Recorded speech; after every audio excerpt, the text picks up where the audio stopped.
mau setengah jam, mau 2 jam. Yang penting berdiam sejenak. Setelah itu di pasien yang dalam keadaan tidak sadar kembali lagi ke rumah sakit itu.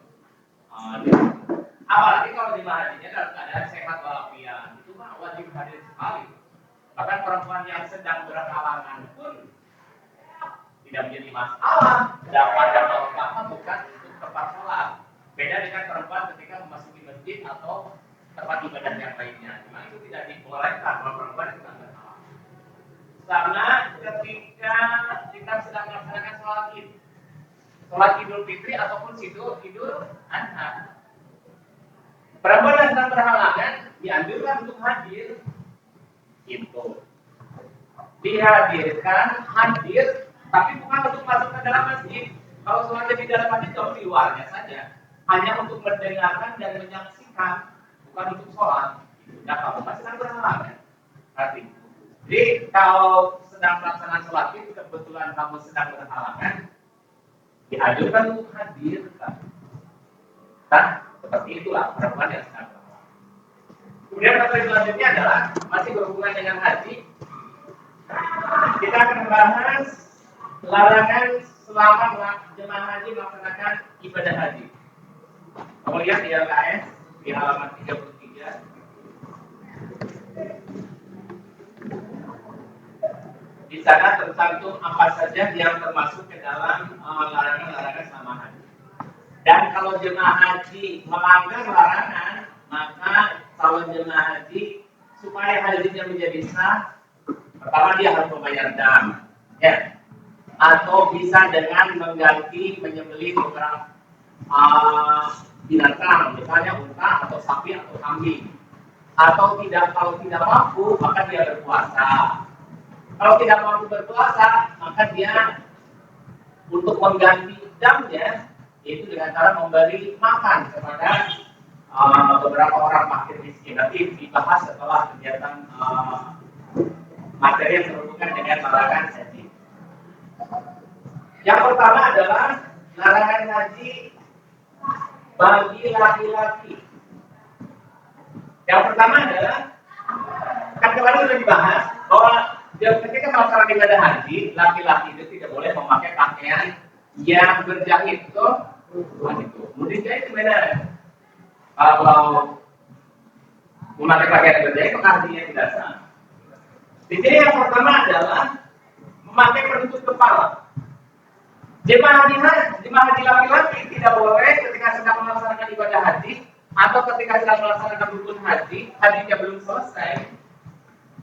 Selesainya melaksanakan ibadah haji itu ditandai dengan tahallul yang kemarin sudah dibahas. Tak selama belum tahallul, kamu tidak boleh memakai pakaian yang kepala ditutup dengan penutup kepala yang melekat. Melekat itu apa maksudnya? Melekat itu adalah penutup kepala yang masuk ke dalam kepala, gitu. Misalnya ya, contohnya dia, atau kamu yang pakai topi, atau pakai peci hidden, pakai baret. Pokoknya semua yang masuk ke dalam kepala tidak diperbolehkan. Namun sih besok ya masuk ke dalam kepala, peci, topi, baret, helm, ya, wajib aja. Sebelum pada dipakai helm. Apa yang pakai warna bodas, helmnya lebih gede. Jika tidak jauh kan tidak jauh kan bodas itu kan udah gede. Saya tahu kan tadi makanan haji. Oh ya pakai helm, ya.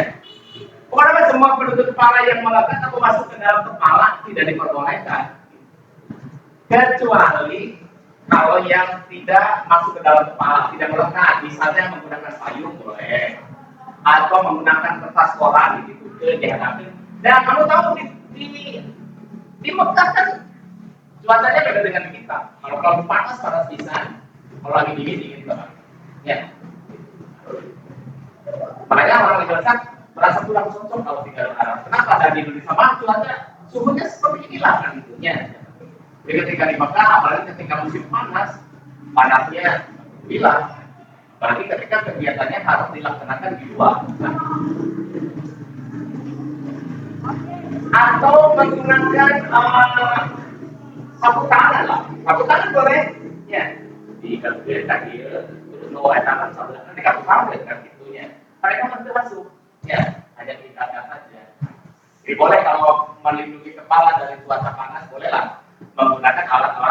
tidak masuk ke dalam kepala yang tidak melekat.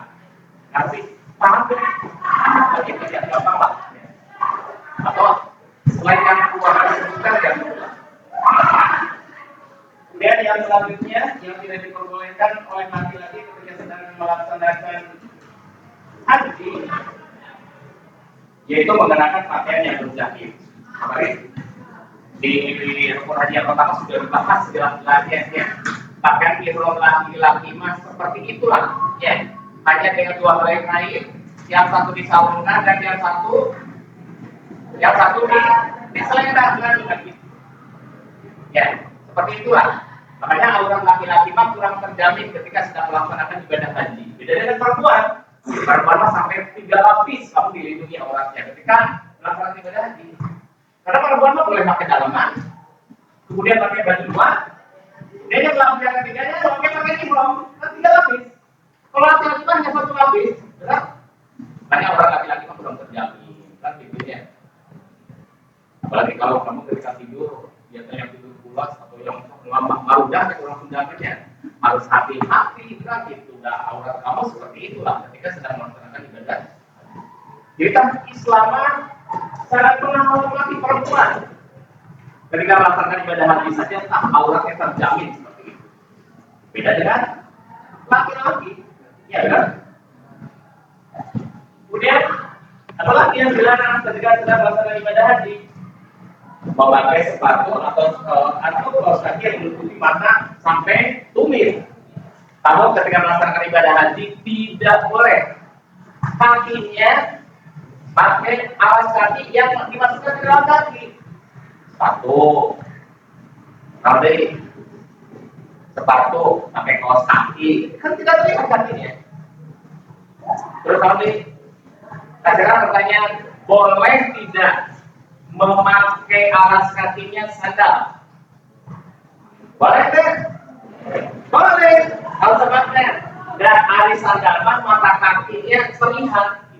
Pokoknya sesuatu yang masuk ke dalam kaki, mata kakinya tidak terlihat, tertutup, itu yang tidak diperbolehkan. Sandal itu macam-macam ya, benar? Ketika sendal, ketika memakai sendal, mata kakinya terlihat. Maka bolehlah, cuma bukan larangan bagi laki-laki ketika sedang melaksanakan ibadah tadi, dan bukan suatu larangan. Kemudian sekarang larangan bagi yang perempuan yang di option B. Yang B menutup bagi perempuan dilarang menutup muka dan kedua telapak tangan. Kemarin sudah dijelaskan 3, kemudian 4, 5, kemudian 7 jari kaki, 6 dan 7. Nah, ketika sedang sholat seperti itu. Makanya kamu ketika sedang sholat laki-laki lah ataupun perempuan mukenanya ulah ngadangan karena tarang gitu. Jadi tarang itu nempel ke kehadangan atau kehadangan kumu kena, kehadangan kumu kena sama saja. Tarangnya terlihat, tapi ketika sujud kehadangan kumu kena sama saja itu juga. Ya, terhalangi. Nah, jemaah haji yang perempuan tidak boleh memakai cadar. Ya, begitu di hordengan. Nah, ya. Nah, ini biasa menutup muka. Kalian bisa cadar nanti. Apalagi topeng aja di topeng.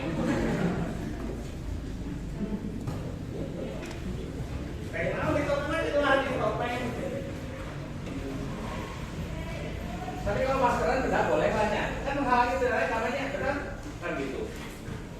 Masih terlihat wajahnya kalau pakai maskeran. Nah, sekarang yang ketiga itu adalah larangan bagi laki-laki dan perempuan. Yang pertama adalah baik laki-laki ataupun perempuan ketika sedang melaksanakan ibadah haji tidak boleh memakai wangi-wangian, baik yang wangi ataupun yang bau, baik yang disemprotkan yang kena badan langsung atau kena pakaian. Jadi ketika melaksanakan ibadah haji seadanya lah, awal kurang bau pas itu seadanya. Rek segit, rek bau bawang itu payasan gitu. Jangan kamu merasa minder, dah kamu tidak diperbolehkan pakai wangi-wangian. Ya, disemprot ke parfum, bajuna atau selekna, pakai Rexona kan ya. Atau katuna beakeun misalnya obat nyamuk misalnya baik dengan gitu. Hari baik itu sampai bau, hari parfumnya wangi. Baik yang wangi ataupun yang bau tidak boleh. Ya. Makin naon sih wangi-wangian? Saya ini parfum. Hah? Pokoknya mah ulah saya pakai bau-bauan. Ya. Tina non? Minyak angin misalnya. Itu kan. Orang mau bau-bauan terus sekitar ulah begitu aslinya seperti itu. Kecuali kalau pakaiannya ketika dicucinya pakai pewangi boleh lah ya, kita berarti disesek gitu ya, pakai sabun pakai rinso kan sedikit ya. Tapi kalau sengaja bajunya disemprot dengan parfum atau badannya langsung disemprot dengan parfum, itu yang tidak diperbolehkan. Nah, pang, betul. Kemudian larangan kedua bagi laki-laki dan perempuan adalah mencabut bulu badan dan memakai minyak rambut. Bulu badan namanya sih rambut, bulu halis. Pakai bulu halis dicabutkan. Biasanya lalaki janggot, gitu ya janggot ya. Biasa kemiridan di masjid, nawan dari cicing kita ditambah kesel nyambutan. Ada janggot tangan gini-gini kayak gitu, dicabut. Tapi kan kita kan bisa ada ya. Dan ketika mencabut bulu badan itu adalah sebuah larangan bagi jemaah haji. Dan kalau larangan tersebut dikerjakan maka dia akan kena dam kan gitu ya. Arti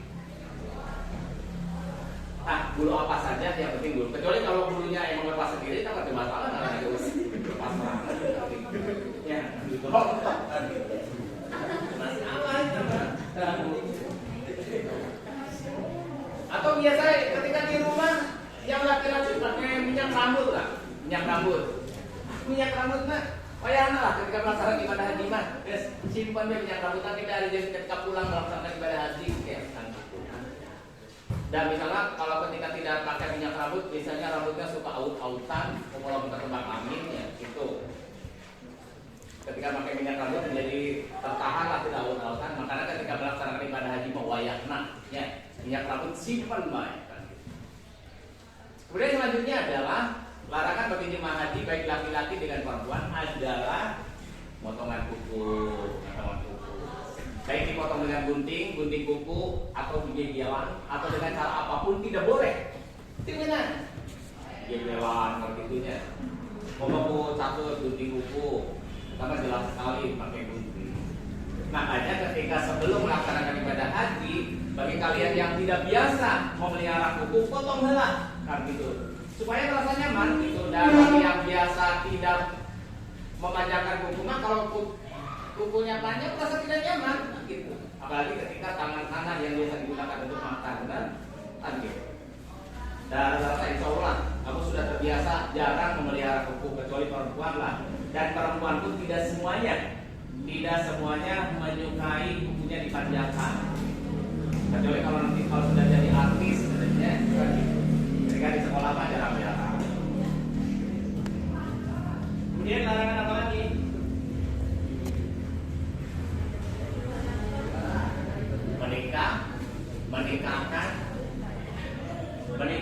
Menikah atau melamar atau tunangan di Medan. Ya, kamu misalnya sedang melaksanakan ibadah haji kenalan dengan gadis Arab.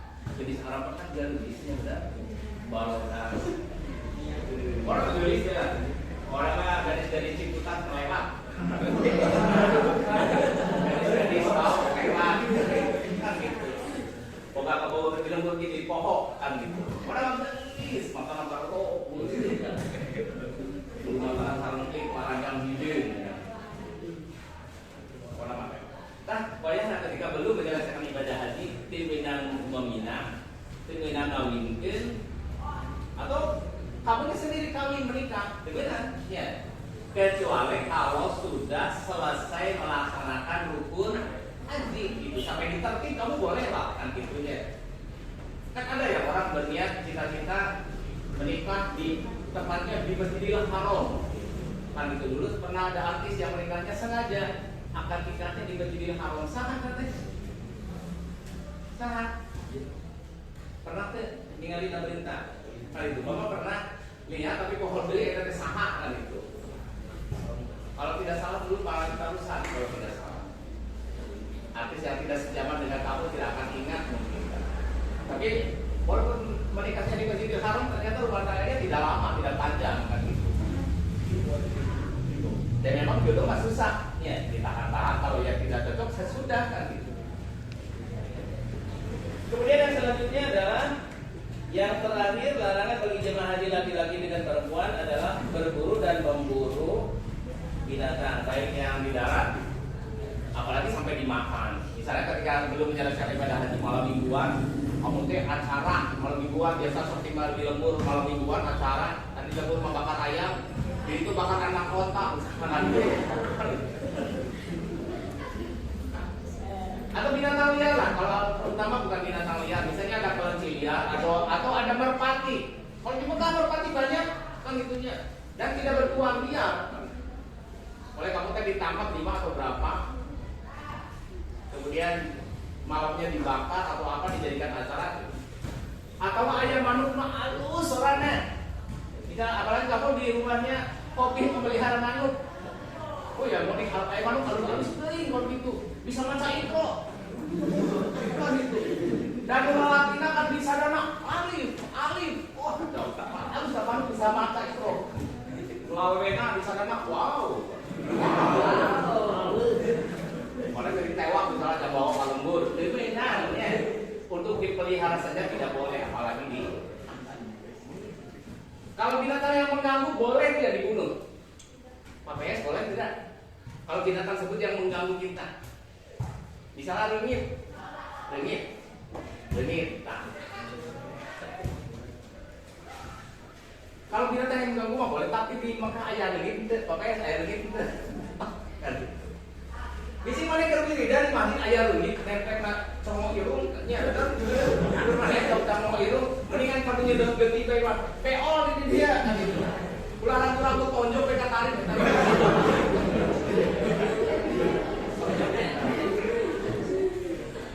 Kabayang kita kabur irung lalu ringsek. Diusir saja, diusir kan gitu, kalau ditonjok nanti ini akan disorangan sama. Nah, itu adalah beberapa larangan ketika jemaah haji sedang melaksanakan rukun haji sampai belum selesai di tahallulnya. Kalau sudah tahallul atau dengan cara ditandai mencukur rambut minimal 3 lembar, itu larangan-larangan yang tadi Bapak dijelaskan boleh kamu lakukan dan gitu. Tapi boleh lah bebas seperti sebelum melaksanakan ibadah haji kan itu boleh. Kemudian selanjutnya adalah di nomor 7, itu adalah dam atau kalau bahasa kita nama denda. Di sana di kolom yang pertama di sana ada jenis pelanggaran hajinya di sebelah kiri, kemudian di sebelah kanannya adalah dendanya. Yang pertama adalah tidak mengerjakan haji ifrad. Hari haji ifrad itu adalah jemaah haji melaksanakan ibadah haji dahulu baru melaksanakan umroh. Hari melaksanakan ibadah haji mah wajib, hari umroh mah sunnah. Jadi melaksanakan yang wajib dulu baru yang sunnah. Ya. Kalau jemaah haji melaksanakannya dengan cara ifrad itu tidak kena dam.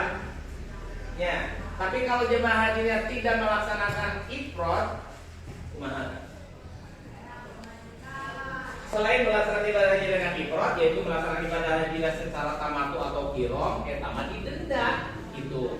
Kalau yang ibadah haji cara melaksanakan ibadah haji secara tamatu yang bagaimana? Yaitu sabarika tidak ifrad. Jemaah hajinya melaksanakan ibadah umroh dulu, baru haji. Yang sunnah dulu, baru yang wajib. Nah itu mah kena denda. Atau cara pelaksanaan haji yang ketiga, yaitu qiram. Melaksanakan ibadah haji dan umroh dilaksanakan bersama-sama. Melaksanakan ibadah wajib dan yang sunnah dilaksanakannya berbarengan. Jadi niatannya bareng. Ia niat membaca niat haji, ia juga sambil membaca umroh. Itu niat umroh. Kan emang kena dam, kena denda.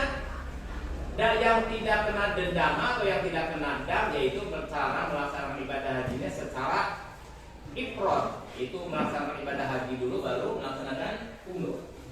Kamu lihat dendanya berupa apa? Kalau ada orang jemaah haji yang melaksanakan hajinya secara ifrad, yaitu dengan cara menyembelih 1 ekor kambing. Jika tidak mampu berpuasa 10 hari, 3 hari di Mekah atau 7 hari di Masjid Asal. Jadi ketika kamu melanggar eta larangan haji, kira-kira kamu memilih hukuman yang mana? Yang mana? Puasa gratis baik. Hah? Kalau kambing misalnya di hari di Indonesia misalnya 3 juta. Kalau puasa 10 hari, puasa kamu ingat? Hah? Puasa kan beli kambing? Tergantung ya. Mungkin kalau orang yang banyak uangnya mungkinlah yang lebih singkat saja, lebih tereh, lebih afdol, bukan lebih afdol. Supaya tidak berabe. Biasanya membeli kambing gitu. Tapi bagi orang yang tidak mampu berpuasa di Mekah 3 hari dan di negeri asal, berarti setelah pulang ke tanah air kamu puasa 7 hari. Jadi 3 hari di Mekah, setelah pulang 7 hari di rumah, kan? Dan denda bagi orang yang melaksanakan hajinya haji kirom atau tamatu. Kemudian pelanggaran yang kedua yaitu yang mencukur rambut, memotong kuku, memotong pakaian yang dijahit, kemudian memakai wangi-wangian, berhubungan suami istri. Kalau jemaah hajinya dengan istrinya atau dengan suaminya, maka dendanya atau damnya adalah menyembelih 1 ekor kambing sama dengan yang di atas, puasa 3 hari, atau memberi makan 6 orang fakir miskin. Biasanya yang paling praktis adalah yang C, ya benar? Memberi makan 6 orang fakir miskin. Orang normal 50.000, 300.000. Tapi mereka 3 juta, benar? Gitu. Apalagi puasa 3 hari, jarang-jarang. Apalagi bagi kamu yang tidak biasa puasa, kan itunya. Puasa Senin Kemis atau puasa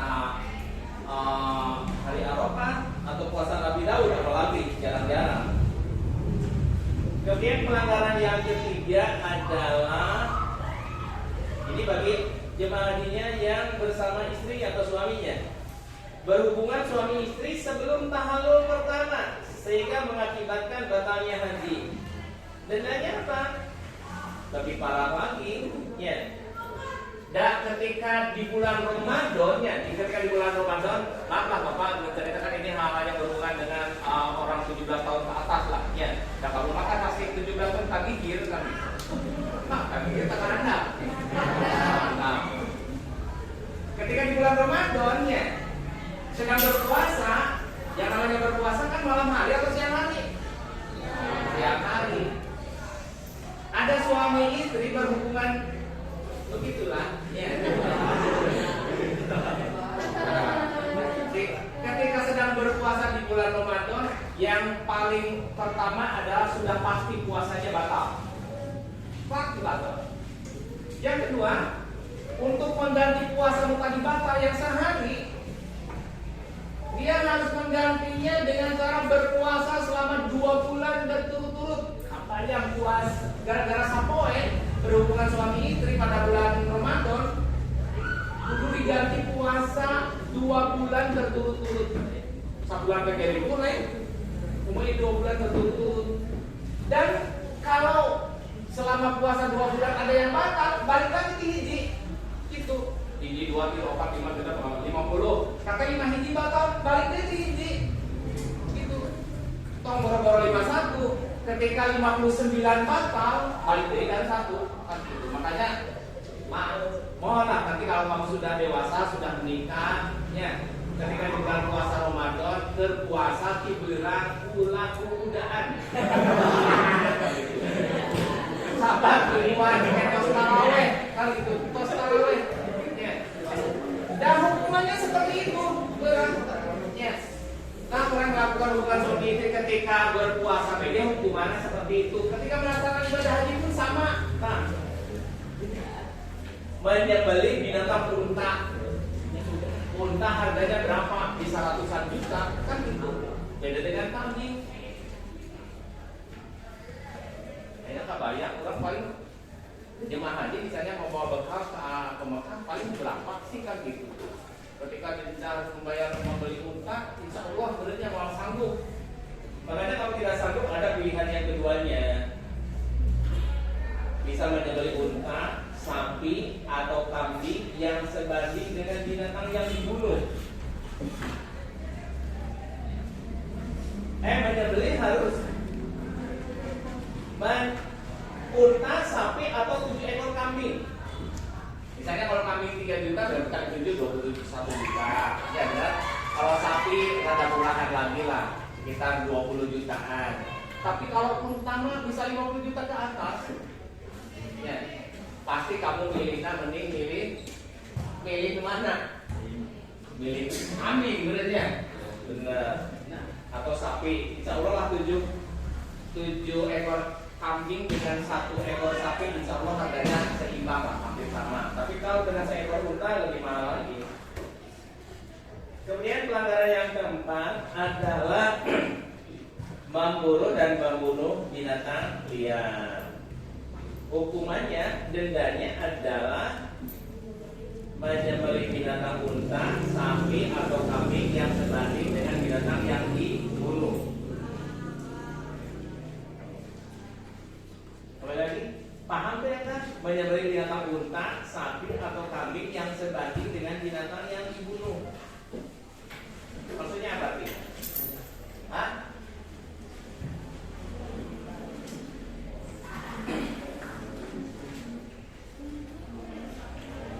Menyembelih binatang unta, sapi, atau kambing yang sebanding dengan binatang yang dibunuh. Ada pertanyaan di sini? Ada pertanyaan? Misalnya yang dibunuhnya misalnya seekor kelinci. Sebanding itu dengan unta, sapi, atau kambing. Nah gitu.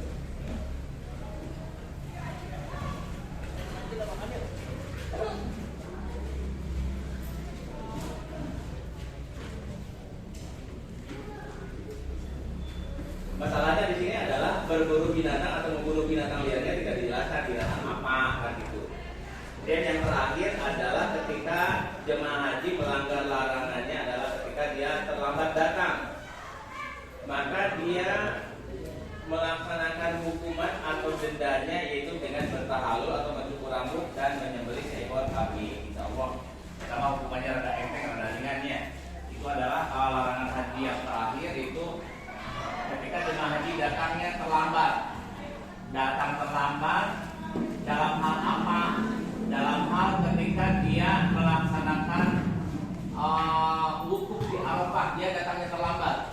Dan kalau rukun haji yang lain kan waktunya tidak ditentukan, tidak dipastikan, benar? Tawaf waktunya bebas, terserah. Kiraha baik. Sa'i sama, kan gitu. Dan satu-satunya rukun haji yang waktunya ditentukan atau dipastikan hanya wukuf di Arafah saja, yaitu pada tanggal 9 Zulhijjah. Tanggal 9 Zulhijjahnya pun jamnya sudah ditentukan kiraha, yaitu dari mulai waktu sholat duhur sampai menjelang waktu sholat maghrib. Wukuf di Arafah tanggal 9, waktunya mulai dari waktu sholat duhur sampai menjelang waktu maghrib. Kalau duhur jam 12, maghrib jam 6, hanya sekitar 6 jam saja kan. Tapi tidak selamanya ketika kamu wukuf di Arafah, diam di padang Arafah 6 jam hente. Dan judul lagi hari wukuf mah berdiam sejenak, tadi di awal sudah dijelaskan. Mau 1 menit, mau 2 menit, mau setengah jam, mau seperempat jam, mau 3 jam, mau 4 jam, atau sampai menjelang maghrib boleh kan gitu. Ya terserah. Nah, itu adalah yang dijelaskan hari ini adalah larangan-larangan selama melaksanakan ibadah haji. Kemudian kamu lihatlah dendanya atau hukumannya seperti itu. Nah sekarang ketika kamu melaksanakan melakukan pelanggaran, bukan melaksanakan, dendanya dibayarnya kemana? Kemana bayar? Apa kuku? Emangnya Pak kuku kamu di luar kamu mau kan itu? Nanti di sana ada petugasnya, ya. Petugasnya pun sama ya. Panitia, kalau di kita kan sebutnya panitia pemberangkatan ibadah haji. Dan di sana ada panitia khusus untuk menerima dam atau denda bagi jemaah haji yang melanggar larangan selama ibadah haji. Ada panitianya. Nanti oleh panitianya binatang-binatang yang akan disembelih nanti ada yang disalurkan kan gitu, disembelih kan gitu. Ari urang mah ketika di daerah masing-masing yang tidak melaksanakan ibadah haji, kita mah melaksanakan ibadah kurban dengan cara menyembelih sapi, kerbau dan unta. Tah di sana pun sama. Denda yang tadi sebagai bayaran orang-orang yang melanggar melaksanakan ibadah haji tah disembelih sama yang tadi. Ya, disembelihnya dari mulai tanggal 10, tanggal 11 pada hari tasriknya 10, 11, 12 dan 13 gitu.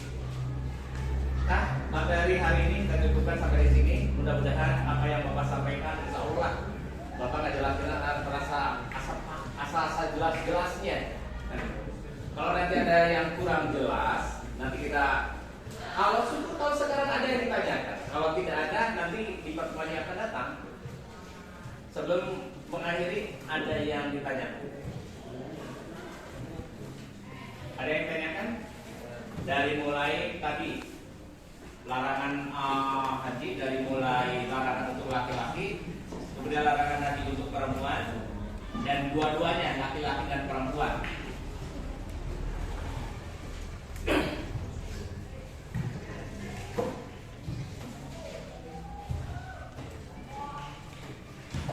Dan untuk materi selanjutnya nanti tinggal satu pertemuan lagi, nanti akan membahas tentang materi yang kedua, yaitu ibadah umroh.